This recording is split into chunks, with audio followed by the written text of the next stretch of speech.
താമരശ്ശേരിയിൽ ഷഹബാസ് എന്നു പേരുള്ള ഒരു സ്കൂൾ വിദ്യാർത്ഥിയെ സഹപാഠികൾ ചേർന്ന് മർദ്ദിച്ച് കൊലപ്പെടുത്തിയതാണ് ഇപ്പോൾ കേരളത്തിലെ ഏറ്റവും ചൂടുള്ള ചർച്ചാ വിഷയമായി മാറിയിരിക്കുന്നത്. സത്യം പറഞ്ഞാൽ അതിൽ ഇത്രയധികം അത്ഭുതപ്പെടാൻ എന്തുള്ളതെന്ന് എനിക്ക് മനസ്സിലാവുന്നില്ല. സമീപ ദിവസങ്ങളിലൊക്കെ വന്നുകൊണ്ടിരിക്കുന്ന വാർത്തകൾ ഇതിനോട് കിടപിടിക്കുന്നവയാണ്. തിരുവനന്തപുരം ജില്ലയിലെ വെഞ്ഞാറമൂട്ടിൽ ഏതാണ്ട് 23 വയസ്സുള്ള ഒരു ചെറുപ്പക്കാരൻ അവൻ്റെ കുടുംബാംഗങ്ങളും കാമുകിയും അടക്കമുള്ള ആളുകളെ കൂട്ടക്കൊല നടത്തിയിട്ട് അധികം ദിവസമായിട്ടില്ല. അതിൻ്റെ ഞെട്ടലിൽ നിന്ന് വിമുക്തി നേടുന്നതിന് മുമ്പാണ് സ്കൂൾ വിദ്യാർത്ഥികൾ നടത്തിയ ഈ കൊലപാതകം. ഇതിനും 2 ആഴ്ച മുമ്പാണ് ഇവിടെ കോട്ടയത്ത് നഴ്സിംഗ് വിദ്യാർത്ഥികൾ നടത്തിയ അതിഭയാനകമായ പൈശാചികമായ റാഗിംഗ് എന്ന് ഓമന പേരിട്ട കുൽസിത പ്രവൃത്തി നമ്മൾ കണ്ടത്. ഇവർ ഈ ക്രൂരകൃത്യം ചെയ്യുക മാത്രമല്ല, അതിൻ്റെ ദൃശ്യങ്ങളെടുത്ത് പ്രചരിപ്പിച്ചു. അതുപോലെ എത്രയോ സംഭവങ്ങൾ സമീപ ദിവസങ്ങളിൽ നടന്നു. നമ്മുടെ പൂക്കോട് വെറ്റിനറി കോളേജിലെ സിദ്ധാർത്ഥൻ്റെ കൊലപാതകം കഴിഞ്ഞപ്പോൾ ഇതുപോലെയുള്ള സംഭവങ്ങൾ ഇനി ഉണ്ടാകുകയില്ല എന്നാണ് നമ്മളൊക്കെ വിചാരിച്ചത്. പക്ഷേ അങ്ങനെയല്ല സംഭവിച്ചത്. ഓണത്തിന് കോളേജ് അടക്കുന്ന ദിവസമാണ് മുളന്തുരുത്തിയിൽ ഒരു സ്വാശ്രയ സ്വകാര്യ എഞ്ചിനീയറിംഗ് കോളേജിലെ വിദ്യാർത്ഥികൾ സഹപാഠിയെ ഭയാനകമായി മർദ്ദിച്ചു. കേസെടുക്കാൻ പോലും മുളന്തുരുത്തി പോലീസ് കൂട്ടാക്കിയില്ല. ഈ ടോക്കച്ച് കോളേജ് എന്ന് പറഞ്ഞ മാനേജ്മെൻറ്റ് പ്രതികളെ എല്ലാവരും വിളിച്ചു വരുത്തി അവർക്ക് ഗുഡ് സർട്ടിഫിക്കറ്റ് കൊടുത്തു. നിങ്ങളൊക്കെ മിടുക്കന്മാരാണ്, വലിയ ഭാവിയുള്ള കുട്ടികളാണ് എന്ന് പ്രശംസിച്ച് പറഞ്ഞു വിട്ടു. അതിനെതിരെ നമ്മുടെ സാങ്കേതിക സർവകലാശാലയിൽ പരാതി കൊടുത്തപ്പോൾ എഴുതിയ കടലാസിൻ്റെ വില പോലും അവിടുത്തെ മഹാന്മാരായ ഭരണാധികാരികൾ അതിന് കൊടുത്തില്ല. അതിനുശേഷമാണ് ഈ മെഡിക്കൽ കോളേജ്, ഈ നഴ്സിംഗ് കോളേജിലെ സംഭവം പുറത്തു വന്നത്. അതിനും ഏതാണ്ട് ഇതേ വിധിയൊക്കെ തന്നെ ഉണ്ടായി. അവിടെ കൊണ്ട് കഴിഞ്ഞില്ല. ഈ കഴിഞ്ഞ ദിവസമാണ് കാക്കനാട് തെങ്ങോട് എന്ന സ്ഥലത്ത് ഒരു വിദ്യാർത്ഥിനിയുടെ മേൽ നായ്ക്കൊരണപ്പൊടി വിതറിയ സംഭവം. അവിടെ ഈ കുറ്റവാളികൾക്ക് അനുകൂലമായ നിലപാടാണ് അധ്യാപികമാരടക്കമുള്ള ആളുകൾ കൈക്കൊണ്ടത്. അപ്പോൾ ഇത്രയും കുൽസിതമായ പ്രവൃത്തികൾ നടന്നുകൊണ്ടിരിക്കുന്ന ഈ സംസ്ഥാനത്ത് സഹപാഠികളുടെ മർദ്ദനമേറ്റ് ഒരു വിദ്യാർത്ഥി മരിച്ചു എന്ന് കേട്ടാൽ നമുക്ക് ഞെട്ടേണ്ടതായിട്ടില്ല എന്നാണ് എനിക്ക് തോന്നുന്നത്. ഏതായാലും നമ്മുടെ പത്രമാധ്യമങ്ങളും ടെലിവിഷൻ ചാനലുകളും ഒക്കെ ഞെട്ടി. TV ചാനലുകാർ ബാക്കി എല്ലാ പരിപാടിയും മാറ്റിവെച്ച് 8 മണിക്ക് ചർച്ച സംഘടിപ്പിച്ചു. പത്രങ്ങളൊക്കെ ഒരുപാട് അച്ചടി മഷിയും സ്ഥലവും ഇതിനു വേണ്ടി വിനിയോഗിച്ചു. അങ്ങനെ ഇതൊരു വലിയ വിഷയമായിട്ട് നിൽക്കുമ്പോൾ തന്നെ സർക്കാരിന് അങ്ങനെ നിരുത്തരവാദപരമായിട്ട് പെരുമാറാൻ പറ്റുള്ളൂ. കേരള സർക്കാർ എന്ന് വെച്ചാൽ വിദ്യാർത്ഥികളോട് കരുതലുള്ള സർക്കാരാണ്. ഈ പ്രതികളെന്ന് പറയപ്പെടുന്ന അല്ലെങ്കിൽ കുറ്റാരോപിതരായി നിൽക്കുന്ന ഈ പിഞ്ചു കുട്ടികൾ 18 വയസ്സ് തികയാത്ത സാധുക്കളാണ്. അവർ SLC പരീക്ഷ എഴുതാതെ പോവുക എന്ന് പറഞ്ഞാൽ കേരളത്തിലെ വിദ്യാഭ്യാസ വകുപ്പിന്, പ്രത്യേകിച്ച് നമ്മുടെ ശിവൻകുട്ടി അപ്പൂപ്പന് അത് വലിയ പോക്കണക്കേടായി മാറും. തിരുവനന്തപുരം മെഡിക്കൽ കോളേജിൽ ഇസ്തിരിപ്പട്ടി എന്ന വട്ടപ്പേരിൽ അറിയപ്പെട്ടിരുന്ന ഹെഡ് മാസ്റ്ററെ തല്ലി വീഴ്ത്തി ചരിത്രം സൃഷ്ടിച്ച ആളാണ് നമ്മുടെ ശിവൻകുട്ടി അണ്ണൻ. ഇപ്പോൾ അദ്ദേഹം ശിവൻകുട്ടി അപ്പൂപ്പൻ, മന്ത്രി അപ്പൂപ്പൻ എന്നൊക്കെയാണ് അറിയപ്പെടുന്നത്. അപ്പോൾ അപ്പൂപ്പൻ്റെ ഒരു കരുതലും കൈത്താങ്കും ഈ പ്രതികൾ അല്ലെങ്കിൽ കുറ്റാരോപിതർ എന്ന് വിളിക്കപ്പെടുന്ന പിഞ്ചു കുട്ടികൾക്ക്, ഈ മാടപ്രാവുകൾക്കും ഉണ്ടായി. അതുകൊണ്ട് അവരെ 5 പേരെയും പരീക്ഷ എഴുതിക്കാൻ സർക്കാർ തീരുമാനിച്ചു. അവർക്ക് പ്രത്യേകമായ ഒരു പരീക്ഷാ കേന്ദ്രം തന്നെ അനുവദിച്ചു. താമരശ്ശേരി സ്കൂളിൽ പോയി അവർക്ക് എഴുതാൻ പറ്റിയില്ല. അതുകൊണ്ട് കോഴിക്കോട് വെള്ളിമാട് കുന്നിലെ ജുവനൈൽ ഹോമിൽ നിന്ന് അവരെ വലിയ പോലീസ് അകമ്പടിയോടെ പരീക്ഷാ കേന്ദ്രത്തിൽ കൊണ്ടുവന്ന് എഴുതിക്കാനാണ് തീരുമാനിച്ചത്. ഇതറിഞ്ഞ ഉടനെ തന്നെ MSFകാരും KSUക്കാരുമായ ബാക്കി വിദ്യാർത്ഥി സംഘടനക്കാരൊക്കെ അവിടെ ചെന്ന് അലമ്പുണ്ടാക്കി. വലിയ പ്രതിഷേധം അതുമായി ബന്ധപ്പെട്ടുണ്ടായി. പക്ഷേ കേരള പോലീസിന് പ്രതികളെ പിടിക്കാനൊക്കെ അല്പം അമാന്തമാണ്, അല്ലെങ്കിൽ കുറ്റക്കാരെ നിയമത്തിന് മുമ്പിൽ കൊണ്ടുവരാൻ പ്രയാസമാണെങ്കിലും ഈ കുറ്റവാളികളായ ആളുകളെ അല്ലെങ്കിൽ കുറ്റാരോപിതരായ ആളുകളെ അല്ലെങ്കിൽ പ്രതികൾ എന്ന് വിളിക്കാൻ നിയമം അനുവദിക്കാത്ത ഈ പിഞ്ചു ബാലന്മാരെ സംരക്ഷിക്കാനായിട്ട് അപ്പോഴാണ് നമ്മൾ പോലീസിൻ്റെ ശരിക്കുള്ള കഴിവ് കാണുന്നത്. MSFകാരും KSUക്കാരൊക്കെ വെറുതെ വായിലെ വെള്ളം പറ്റിച്ചു എന്ന് മാത്രമേ. 5 പേരും വിജയകരമായിട്ട് പരീക്ഷ എഴുതി. അടുത്ത ദിവസങ്ങളിലും അവർ എഴുതും. അങ്ങനെ SLCയുടെ 12 പേപ്പറും ഇവർ എഴുതുമെന്ന് മാത്രമല്ല, ശിവൻകുട്ടിയാണ് വിദ്യാഭ്യാസ മന്ത്രിക്ക് ഈ 5 പേർക്ക് ഡിസ്റ്റിങ്ഷൻ കിട്ടും, യാതൊരു സംശയവും വേണ്ട. അങ്ങനെ കരുതലും കൈത്താങ്ങുമായിട്ട് സർക്കാർ മുമ്പോട്ട് പോയിക്കൊണ്ടിരിക്കുമ്പോഴാണ് പ്രതിപക്ഷക്കാർ ഇതൊരു നല്ല അവസരമാണല്ലോ എന്ന് കരുതി നിയമസഭയിൽ അടിയന്തര പ്രമേയത്തിന് നോട്ടീസ് കൊടുത്തു.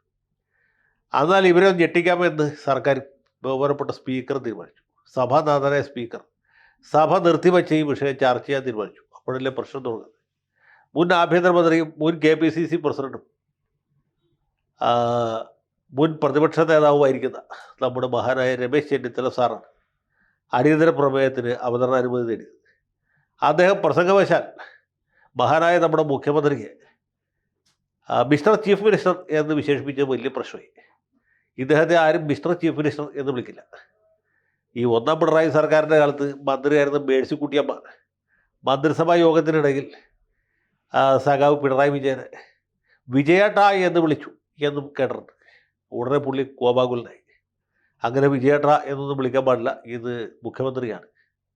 അതനുസരിച്ചുള്ള ഔപചാരികമായ ബഹുമതിയോടും കൂടി മാത്രമേ എന്നെ അഭിസംബോധന ചെയ്യാൻ പാടുള്ളൂ എന്ന് മേഴ്സിക്കുട്ടിയെ കർശനമായി താക്കീത് ചെയ്തു എന്നാണ് കുബുദ്ധികൾ പറയുന്നത്. നമുക്കറിയില്ല, നമ്മളാരും ആ മന്ത്രിസഭ യോഗത്തിലുണ്ടായിരുന്നില്ല.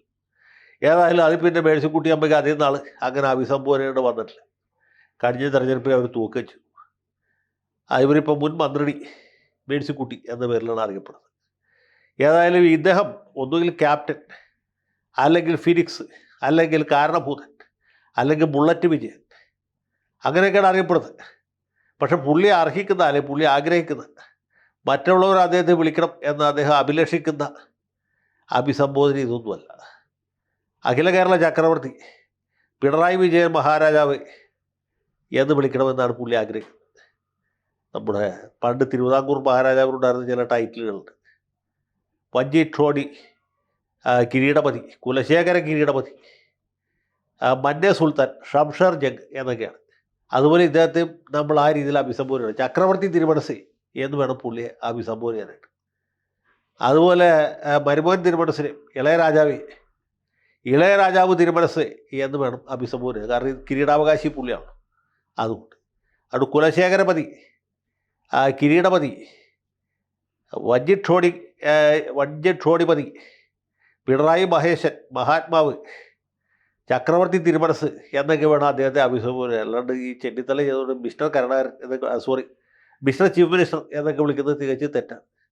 ഈ പിണറായി വിജയന് പണ്ടൊരു നേതാവുണ്ടായിരുന്നു, അദ്ദേഹത്തിന് എം വി രാഘവൻ എന്നാണ്. ഈ രാഘവൻ്റെ കളരിയിൽ പഠിച്ച് പാസ്സായ ആളാണ് ശ്രീമാൻ പിണറായി വിജയൻ. കരുണാകരൻ മുഖ്യമന്ത്രി ആയിരിക്കുമ്പോൾ എം വി രാഘവൻ അദ്ദേഹത്തെ എടാ കരുണാകര എന്നൊക്കെയാണ് നിയമസഭയിൽ വിളിച്ചത്.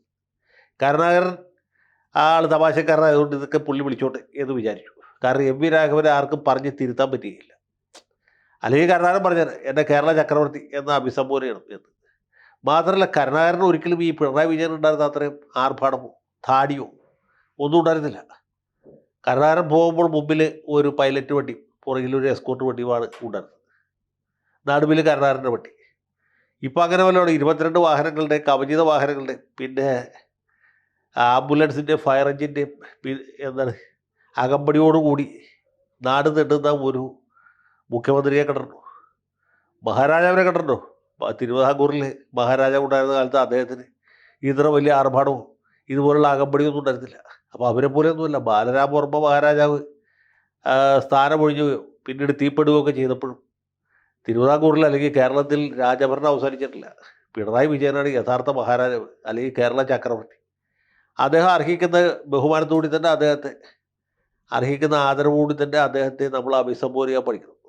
അതുകൊണ്ട് പിണറായി ചക്രവർത്തി അങ്ങത്തെ തിരുവുള്ളക്കേട് ഉണ്ടാകരുത് എന്ന രീതിയിൽ വേണം അദ്ദേഹത്തെ അഭിസംബോധന ചെയ്യാൻ. മാത്രമല്ല നിയമസഭയിലൊക്കെ പ്രസംഗിക്കുമ്പോൾ സതീശനാണെങ്കിലും ശരിയാണ്, ചെന്നിത്തലയാണെങ്കിലും ശരിയാണ്, ഇനി കുഞ്ഞാലിക്കുട്ടിയാണെങ്കിലും ശരിയാണ്, ഒരു ഉത്തരീയവുമായിട്ട് പോകണം. എന്നിട്ട് അത് അരയിൽ കെട്ടി വാക്കയ്യ പൊത്തി വലിയ ബഹുമാനത്തോടുകൂടി മഹാരാജാവ് തിരുമനസ് അല്ലെങ്കിൽ ചക്രവർത്തി തിരുമനസ് അവിടുന്ന് തിരുവുള്ളക്കേട് ഉണ്ടാകരുത് എന്ന് പറഞ്ഞിട്ട് വേണം അവിടെ കാര്യങ്ങൾ ഉണർത്തിക്കാനായിട്ട്. പറയാൻ പാടില്ല, ഉണർത്തിക്കാനേ പാടുള്ളൂ. തിരുവുള്ളക്കേട് ഉണ്ടാകരുത് എന്ന് ഇടയ്ക്കിടയ്ക്ക് ആവർത്തിച്ച് പറയുന്നത് നന്നായിരിക്കും. കാരണം എന്നാൽ മാത്രമേ ഇദ്ദേഹം അർഹിക്കുന്ന ഒരു റെസ്പെക്റ്റ് കിട്ടിയതായിട്ട് പുള്ളിക്ക് തോന്നുകയുള്ളൂ. അപ്പോൾ ഇങ്ങനെയാണ് ഈ നാട്ടിൽ സോഷ്യലിസം വരുന്നത്. ഇപ്പോൾ എല്ലാവർക്കും മനസ്സിലായില്ലേ? പുള്ളിയെ മിസ്റ്റർ ചീഫ് മിനിസ്റ്റർ എന്ന് വിളിക്കാൻ പാടില്ല, ചക്രവർത്തി തിരുമനസ് എന്ന് വിളിച്ചാൽ മാത്രമേ ഇവിടെ സോഷ്യലിസം അല്ലെങ്കിൽ നവോത്ഥാനം പൂർണ്ണമായുള്ളൂ.